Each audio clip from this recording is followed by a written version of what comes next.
बात जो मैं आपसे कहना चाहता हूँ, देखिए क्या करेंगे, किसको दुआ देंगे, किसको आशीर्वाद देंगे, किसका सरकार बनाएंगे, वो आपके हाथ में है। कम से कम चोरी भी जो है छुप करके की जा रही है SIR के नाम पे, अलग अलग तरीके से। लेकिन अभी भी आपके पास ये मौका है कि आप अपने हक का इस्तेमाल कर सकते हैं, और आप अपने हक का यदि इस्तेमाल कर सकते हैं, और यदि आप फिर से तीसरी बार नहीं सकी भाई हैट्रिक एकदम बुमराह टाइप से, अगर आप हमको मौका देते हैं, हमारे गठबंधन को मौका देते हैं, तो हम इधर उधर की बात नहीं करेंगे। जो सवाल हम मौजूदा सरकार से पूछ रहे हैं, सिर्फ सवाल नहीं पूछेंगे, फिर उन सवालों को अंजाम तक पहुंचाने का काम। और हम आपको बता दें, कहते हैं कि कैसे आकाश में सुराख नहीं हो सकता, एक पत्थर को कभी से उठा देगा। जब आपके मन में संकल्प हो, आपके मन में जज्बा हो और आपके पास तजुर्बा हो, कांग्रेस पार्टी के पास इस देश को चलाने का तजुर्बा, और आपके पास यदि तजुर्बा हो तो आप समाज में परिवर्तन कर सकते हैं।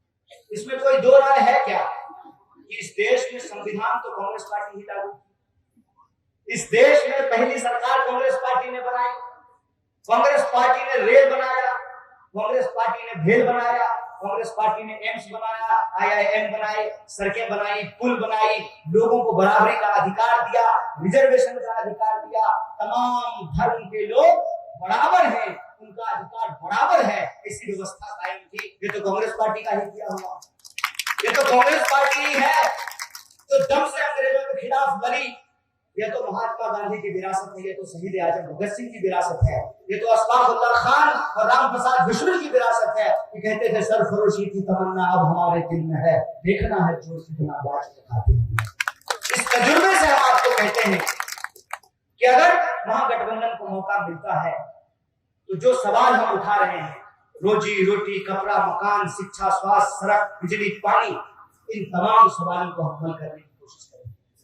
अगर हमारी सरकार बनती है 14 तारीख को, तो सरकार की पहली कोशिश ये है कि हम तमाम रिक्त पदों को भरेंगे, लोगों को नौकरियां देने का काम करेंगे, पलायन को रोकेंगे।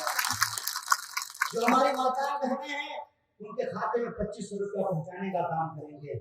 लोगों के घरों में बिजलियां हो, सिर्फ प्रधानमंत्री के भाषण देने से नहीं होगा। कहते हैं कि रील बना करके करोड़पति बन जाएंगे। चाचा खेला करते हैं, हम रील बनाएंगे और अपने बाप को, अपने भतीजा को BCCI का सेक्रेटरी बनाएंगे। उसको क्या नहीं कहते हैं रील बनाने के लिए? रील बनाने कोई बुरी बात नहीं है, लेकिन आप बताइए रील बना करके करोड़पति हो जाएंगे? 140 करोड़ लोग रील बनाने लगे तो सब करोड़पति हो जाएंगे? अरे कुछ बनाता है, कुछ देखते हैं, तब कोई करोड़पति होता है।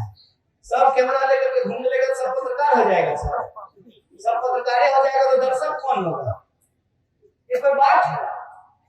तो हकीकत ये है कि अगर हमारी सरकार बनी तो लोगों के घरों में बिजली पहुंचे, सस्ता गैस सिलेंडर पहुंचे, और किसी भी इंसान का इलाज पैसे के मार्फत ना रुके, ऐसी व्यवस्था हम करेंगे। और ये बात हम बोल नहीं रहे हैं, जहां हमारी सरकारें बनी है हमने इन व्यवस्थाओं को लागू किया है, किसानों का कर्जा माफ किया है, ओल्ड पेंशन स्कीम को लागू किया है। हम कहते हैं कि जब सांसद विधायक को पेंशन मिल सकता है तो सिपाही को भी पेंशन मिलना चाहिए, मास्टर को भी पेंशन मिलना चाहिए। हम कहते हैं कि बिहार के संसाधन पे पहला हक बिहार के लोगों का होना चाहिए। इसीलिए बिहार के जो स्टूडेंट हैं वो डोमिसाइल नीति का विरोध कर रहे हैं। हम कांग्रेस पार्टी से उसका पुरजोर समर्थन करते हैं। डोमिसाइल नीति लागू होनी चाहिए और बिहार की नौकरी सबसे पहले बिहार में मिलना चाहिए। पेपर लीक को रोकेंगे, और जो 3 साल की डिग्री है वो 3 साल में ही नौजवानों को मिलेगी। और हमारी जितनी हमारी योग्यता है, जितनी हमारी तालीम है, जितनी हमारी काबिलियत है, उसके आधार पे जो है लोगों को नौकरी मिले, रोजगार मिले। यही हमारी कोशिश है। ये आप पर निर्भर करता है कि आप अगर परिवर्तन करेंगे तो यह परिवर्तन आपके जीवन में परिवर्तन है, ये सिर्फ सरकार का परिवर्तन नहीं है। ये अभी हम आपके बीच में लेकर के आए हैं। ताकि आपका बुद्धि, आपका विवेक 11 तारीख को आपको जो करना है कीजिएगा। अगर आप कहें तो